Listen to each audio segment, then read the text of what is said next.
그럼 이어서 부정적인 생각을 갖게 만드는 요소 그 두 번째, 매우 큰 부분을 차지하죠.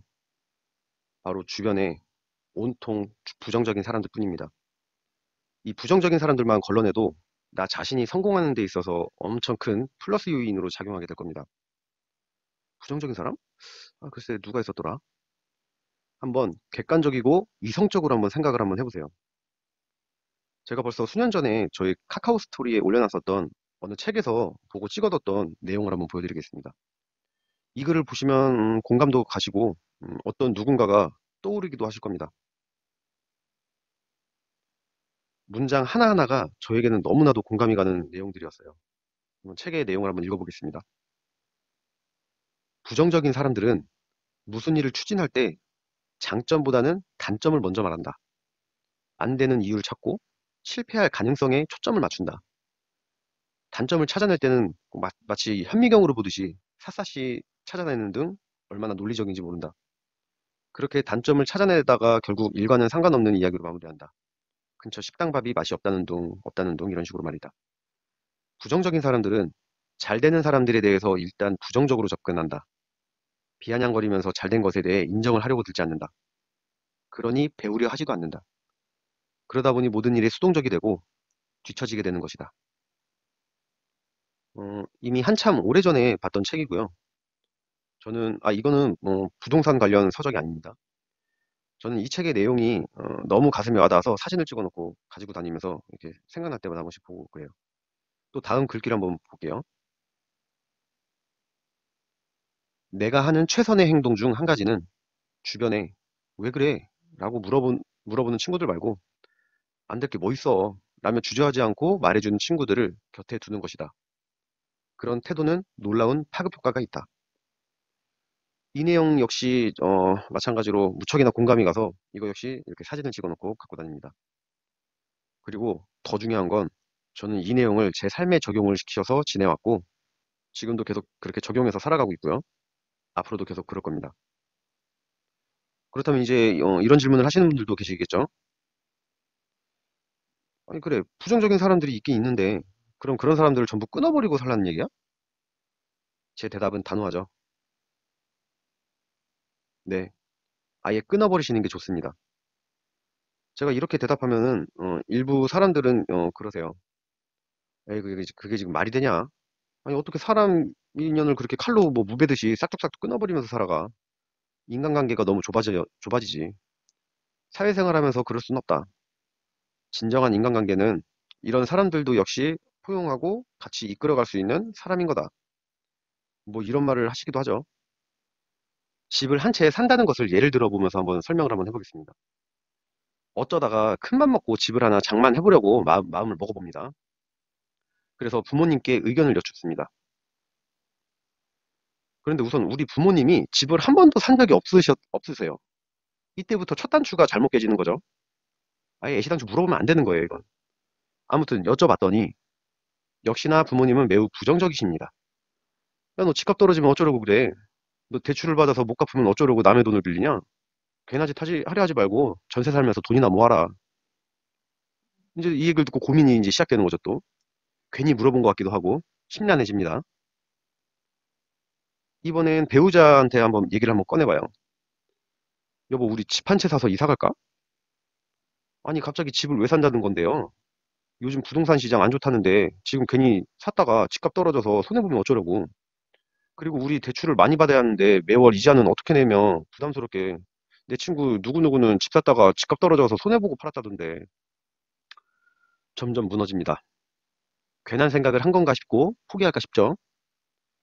그치만 마지막으로 친구놈들 모임에 나가서 한 번 더 얘들의 의견을 한번 들어봅니다.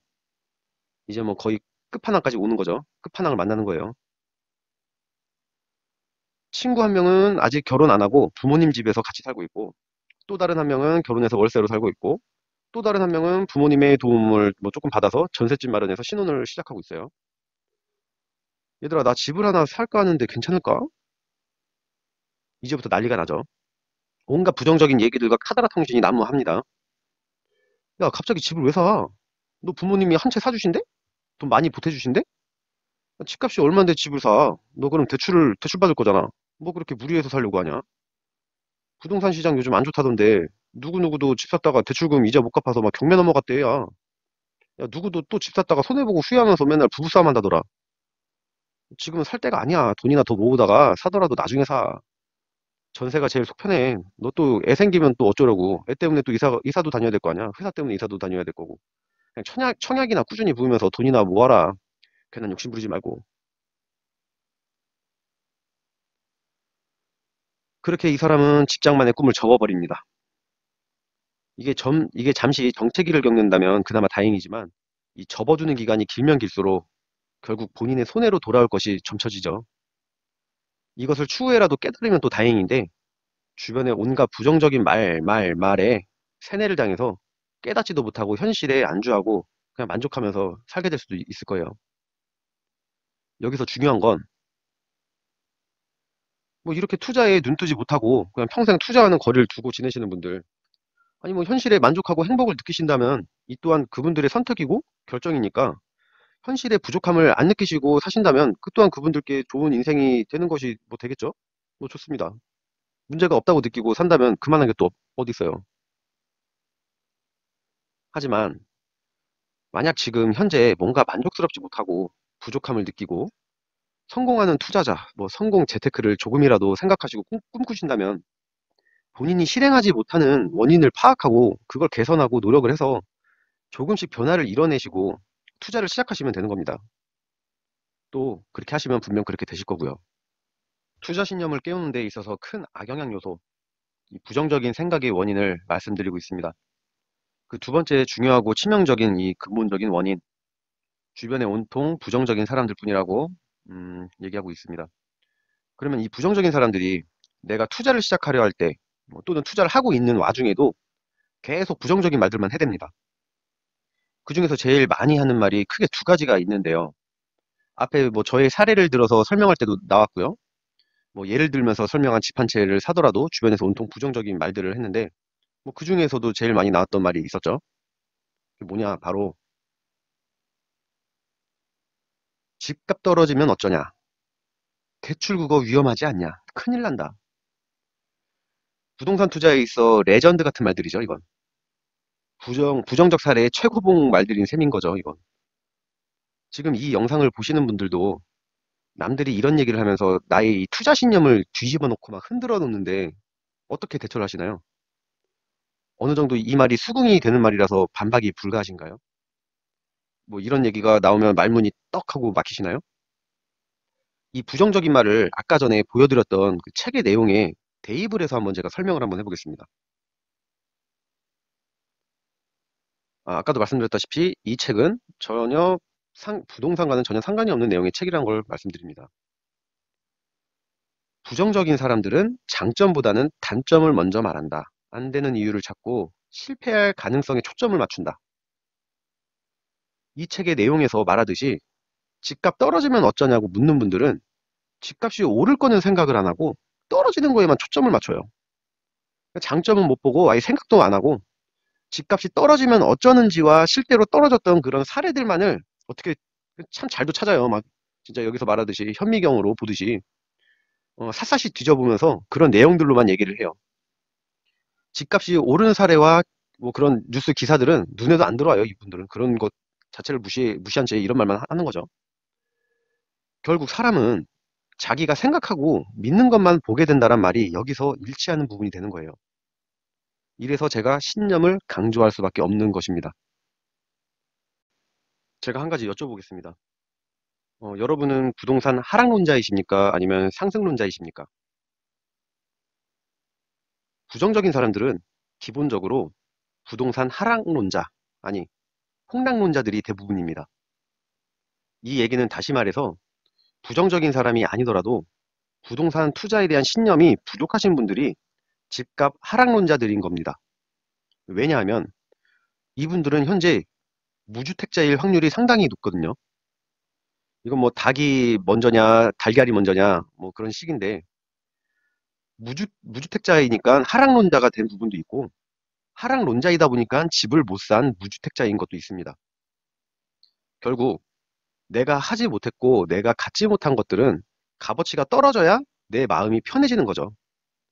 내 거가 아닌 것들이 가격이 오르면 그때 발생할 상대적 박탈감, 이런 게 생기고 심기가 불편해질 테니까 말이죠. 아, 그리고 이 하락론자, 폭락론자들을 부동산 상승론자로 만드는 방법이 딱 한 가지 있는데요. 그 방법은 바로 이분들한테 집을 한 채 주게 되면 이분들은 억지로라도 상승론자가 됩니다.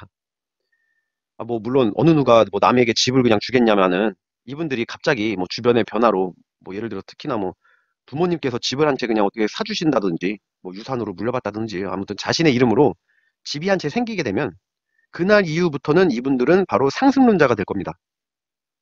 당연하겠죠. 어느 누가 내 물건의 값어치가 떨어져라 떨어져라 기도를 할까요?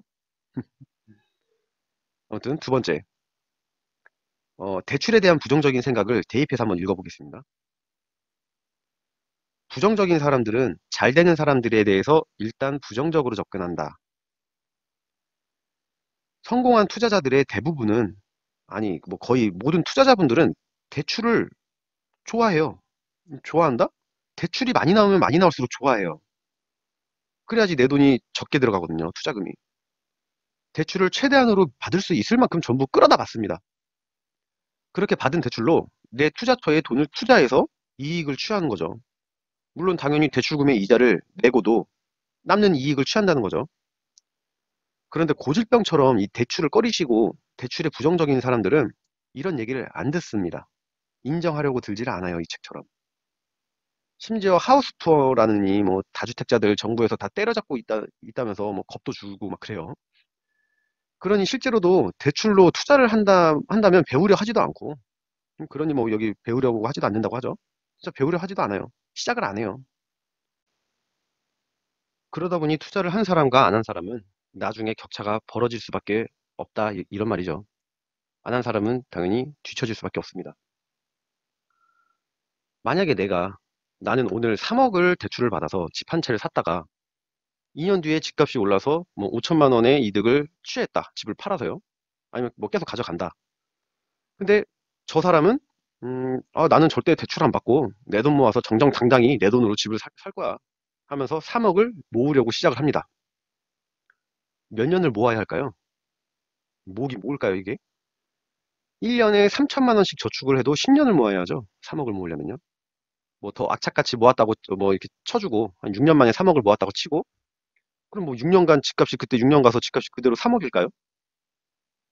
이분은 또다시 2억을 더 모으셔야 할 겁니다. 대출을 받아서 집을 산 제가 그 집을 그때 안 팔고 저는 지금 이 6년 뒤까지 갖고 있었다면 저는 2억을 버는 거고, 음, 그분은 2억을 더 모아야 되는 거고, 뭐 남는 게 없죠. 저는 이득을 취했고요. 결국 남의 돈을 잘 활용한 자가 그러지 못한 자를 급격히 추월할 수밖에 없습니다.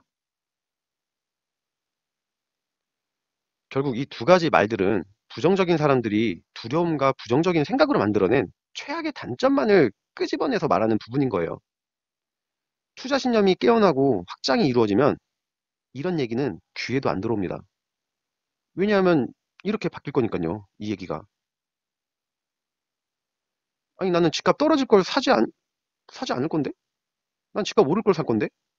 공부하고 안목을 키워서 집값이 오를 걸 사서 투자를 할 건데? 왜 그런 얘기를 해, 나한테? 또 두 번째, 대출? 아니, 그게 뭐가 위험해? 뭐가 안 좋아?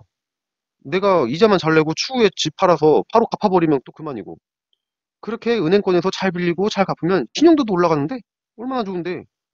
그러지 않은 사람들은 신용도도 낮아. 은행권 거래가 없으면은. 금융권 신용도가 얼마나 중요한데? 난 은행 돈 빌려다가 좋은 물건에 투자를 해서 거기서 생기는 이익금으로 이자도 내고 남는 돈은 내가 또 모으면서 또 난 투자할 거야. 또 대출 받고. 제가 이 두 가지 부정적인 얘기, 집값 하락론과 대출에 대한 내용, 이 주제로만 해서 따로 영상을 찍을 수 있을 만큼 또 할 얘기가 참 많은데요. 일단 이번 시간에서는 이 두 얘기를 여기까지만 일단 말씀드리겠습니다. 다시 아까 그 책의 내용으로 한번 가보겠습니다. 제가 지금 이 내용을 제 인생에 적용해서 살아가고 있다고 아까 말씀드렸죠. 부정적인 사람을 다 끊어버리라고 말씀도 드렸죠. 다 끊어버려야 합니다.